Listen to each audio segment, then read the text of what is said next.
welcome back to my channel. How are you guys doing? Hope you all are doing well. So yeah, finally I am back.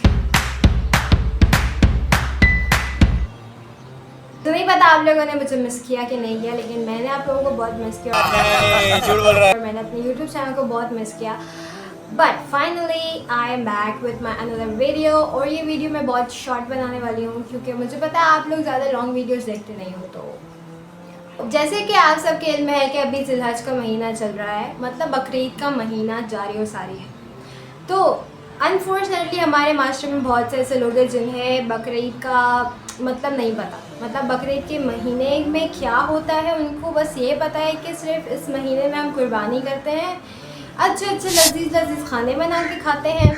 उसके अलावा हमारी जो ख़वातीन है वो मार्केटों में मसाले लेने में मसरूफ़ हैं और जो हमारे मर्द हजरात हैं वो मंडियों के चक्कर लगाने में मसरूफ़ है. इन्हें सही से बकरीद और जिलहज के महीने की जो फ़ज़ाइल है वो नहीं पता. बट कोई मसला नहीं है, कोई बात नहीं है, मैं हूँ बताने के लिए, बताऊँगी. जैसे कि अरफा का दिन क्या है और अरफा का दिन कब आता है, उसमें ऐसा कौन सा अमल करना चाहिए जिससे हमारे सारे गुनाह माफ़ हो जाते हैं. तो ये सारी चीज़ें मैं इस वीडियो में बताऊँगी, तो आखिर तक ज़रूर देखिएगा. चलते हैं अपने वीडियो की तरफ. बता देती हूँ कि अरफा के दिन को अरफा क्यों कहा जाता है. जैसे कि आप सबके इल्म में है कि अभी हज का महीना चल रहा है और दुनिया भर से बहुत से मुसलमान हज के लिए मक्का मुकर्रमा में मौजूद हैं. तो अरफा जो है वो एक अरफात एक पहाड़ का नाम है, ठीक है.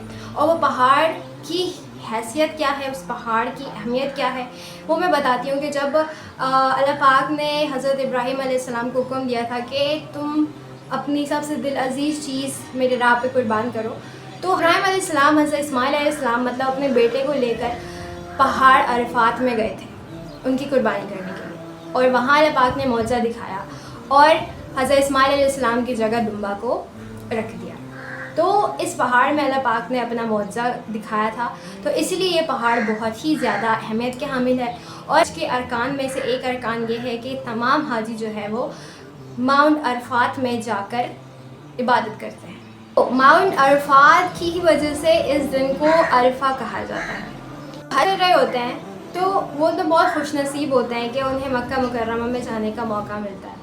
लेकिन अल्लाह पाक ने ये दिन तमाम मुसलमानों के लिए यकसा बनाया है. मतलब हम जो इंसान मक्का मुकर्रमा नहीं जा सका, जो हज नहीं कर सका, वो भी इस दिन से फ़ायदा उठा सकता. तो ये अरफा का दिन कब आता है और उसकी अहमियत क्या है और इसमें ऐसे क्या अमल करने चाहिए जिससे हमारे गुनाह माफ़ हो जाएंगे. तो मैं आपको बता देती हूँ कि अरफा का दिन साल का सबसे बेहतरीन दिन माना जाता है.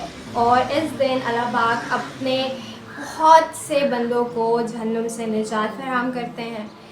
और इस दिन की अहमियत एक और ये है कि इस दिन अल्लाह पाक अपने बंदों से बहुत खुश होते हैं. तो इस दिन दुआ कबूल होने के चांसेस बहुत ज़्यादा होते हैं. तो इस दिन आप बहुत सारी दुआएं कर सकते हैं, ठीक है. जो आपकी दुआएं कबूल नहीं हो रही आप वो दुआ मांग सकते हैं. इंशाअल्लाह अल्लाह पाक आपकी सारी दुआएं कबूल करेंगे.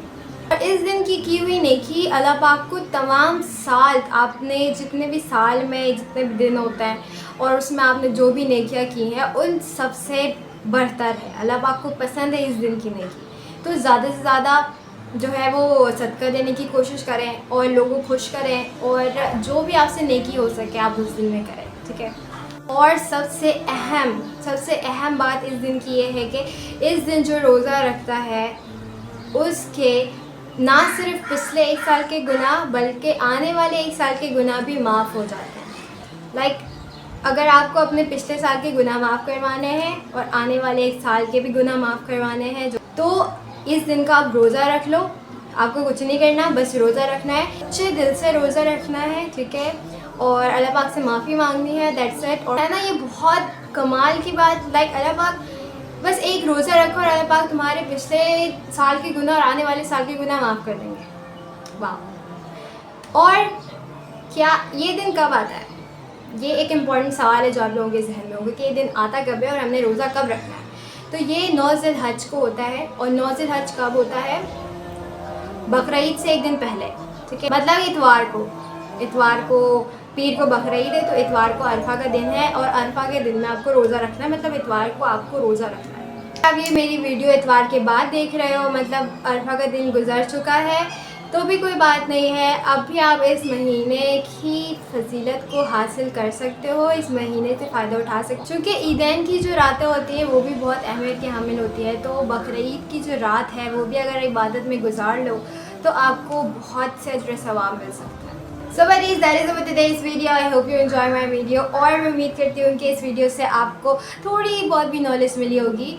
तो या if you like then like this video and subscribe to my channel, please don't forget to subscribe and I'll meet you in my next video. Till then, take care of yourself and take care of your parents too. Okay, fi amanillah, Allah Hafiz, and happy Bakr Eid.